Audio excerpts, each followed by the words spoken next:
I just have a few short comments. I want to thank the Honourable Senator for the speech.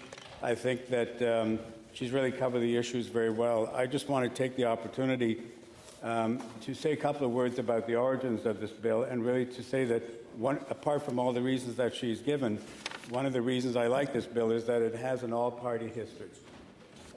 It started with the New Democratic Party in the House of Commons. There have been about 5 attempts by the NDP to put forward a private member's bill over the past 20 years. Interestingly, at that point, the other parties were not in favour, but over time they have moved. So Chris Charlton and Matthew Green are 2 members of the New Democratic Party who had put forward private members' bills in this regard.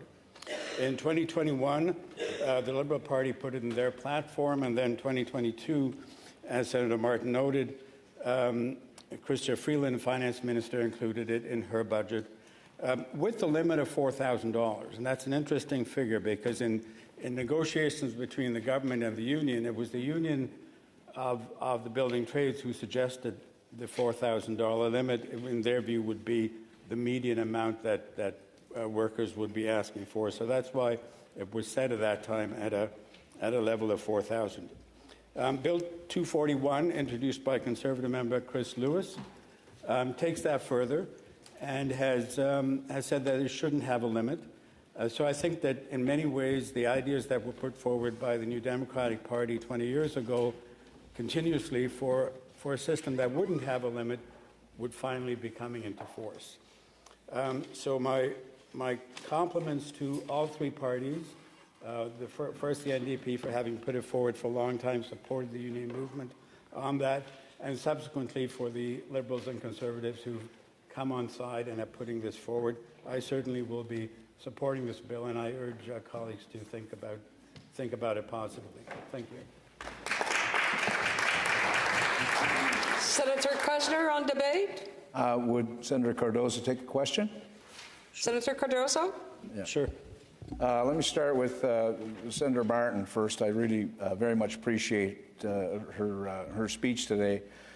Senator Cardozo, coming from Cape Breton, where we've long been a deep pool of mobile labor, and many Cape Bretoners have worked across the country and across borders to work, come back, and provide for their families. And we do our best as Canadians when we're able to connect job opportunities with those that are looking for work, and those that are looking for work with job opportunities. And there should never be a disincentive.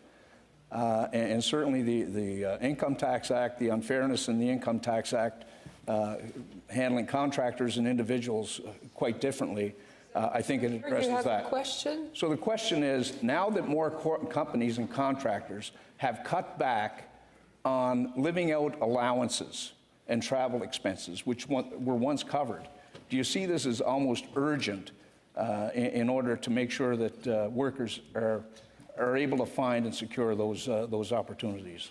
Senator Cardozo. Thank you, Senator Kushner, for that. And first, I really, in my list of people who have been pivotal in making this day possible, I should be mentioning the name of Senator Roger Kushner, because I would suggest, I don't know if I'm going by rumor or not, but I would suggest that the reason the Liberal Party moved on this has a lot to do with Senator Kushner having worked on this and being a real ally for the building trades for a long time. So congratulations to you too, sir.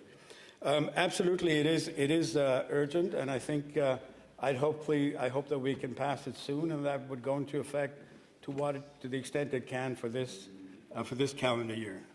Thank you. Senator